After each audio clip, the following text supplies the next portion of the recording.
A week ago today, I was crossing the Canadian border to go pretty much welcome Marc Emery back to freedom and stuff in Windsor, Canada. Marc And Emery, the Prince of Pot, he is out of federal prison now, and I don't think we've actually announced that yet. I think we talked about that it was coming a couple weeks ago when he was released. Sort of what happened was he was released from the federal prison system, but then he goes into kind of like this immigration dungeon for a little while he's sort of shuffled through bureaucracies to finally get him to the border and get him over into Canada. So that took a few weeks, 2-3 weeks, is from what I understand, and he is now actually back. So you went where, to Vancouver? Where was the party? No, it was in Windsor, Canada, right across the river from Detroit. Oh, okay, gotcha. That's where they decided to drop him off. Windsor is about same amount of driving as New Hampshire is from where I'm at. So I figured, what the hell, I'll go. And so the feds, it was just, so how did it happen? The feds dropped him off at the border and he was free at the border, or was he taken into Canadian custody at the border and then released? I guess he was handed over to the Canadians at the tunnel. There's a bridge and a tunnel that connects Windsor to Detroit, and they took him via the tunnel, which was, I think, flooded out the day before because there was huge rains a week ago today. So it was last Tuesday that they let him out. Anyway, they handed him over to the Canadian authorities, and they processed him, and then they released him to this big crowd that I was at right there. It was like at least 100 people. So exciting. That's fantastic. Now, Marc Emery, for our listeners who don't know, he was, and I guess still is, the editor, the publisher of Cannabis Culture, what was at one time a magazine that you could pick up in physical reality and is now a website where they continue the same work they've always done at the magazine. Cannabis Culture's kind of, they've always been the other, like the counterpart to High Times, sort of the Canadian counterpart to High Times. And it's great to have him back. He went to jail, or to prison rather, for about 5 years of his life, just under that, because I think federal good time is like 80%, so 80% of 5 years. He went there for selling seeds. He was a wanted criminal on, the DEA's most wanted list or something ridiculous like that for selling plant seeds to people all around the globe, but certainly in the United States. And Canada actually extradited him for the purpose of him facing trial in the United States. So rather than protecting their supposed citizen, they handed him over. And so hopefully we'll be able to have Marc on the show again. It's been a number of years, but I would really like that.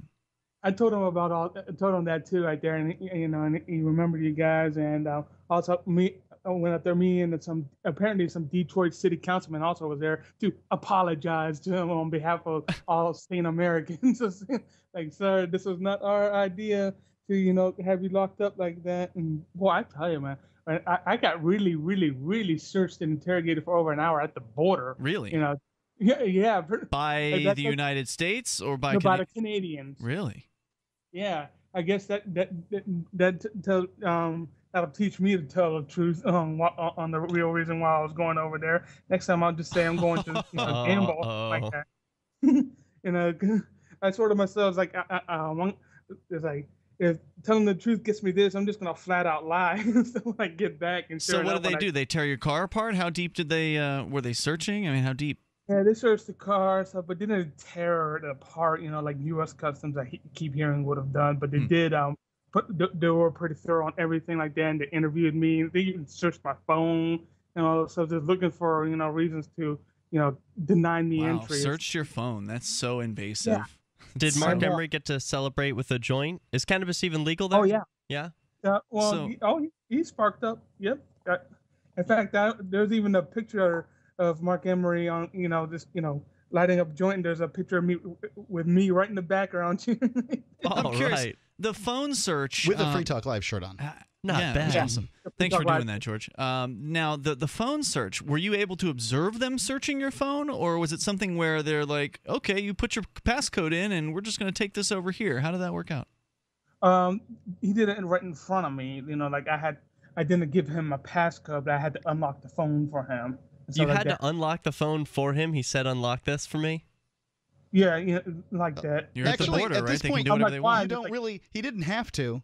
He could have turned around and gone home, likely. Oh, that's true. I mean, this is kind of his choice. So, I mean, it's unpleasant. They can do whatever they want, right? But this is why I say telling lies to government officials isn't lying. Well, wait. So Yeah. okay, These so people are going to aggress against you if you tell them the truth. So, what are you supposed to do? Yes, I have Jews in the basement.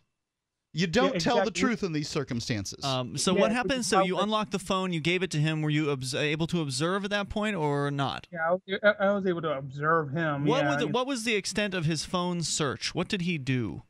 He was just looking at some pictures and stuff or text messages and stuff like that. Pretty much and then he gave it back to me.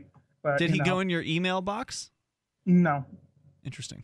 Okay. Yeah. Because I was going to But anyway, suggest if this is something that someone is concerned about, what you can do is before you cross the border, you can, if at least with the Android phone, I don't know about the iPhone. I imagine there's some sort of ability to do this, but with the Android phone, you can go in there and just pull your identity out. You can unlink the Google account from the phone, and then when you go into the email, it won't show anything. Nothing will be there. Now, obviously, you won't be able to check your email in that period of time. But if you don't want to have some of that stuff on your phone, you can prevent that. Hey, thanks, George, for sharing your story. Was there more that you wanted to share? I just said I was gambling. Yeah, on the way back. All right, man. Well, thanks for the call tonight. Do appreciate hearing from you. Toll-free number is 855-450-FREE. That's 855-450-3733. Yeah, that would really suck to be trying to go somewhere and have to give some agent all of your, put in passwords so they can access all of your stuff. It's Free Talk Live. Free Talk Live, 7 nights a week from 7 to 10 Eastern, live on the Liberty Radio Network at LRN.FM.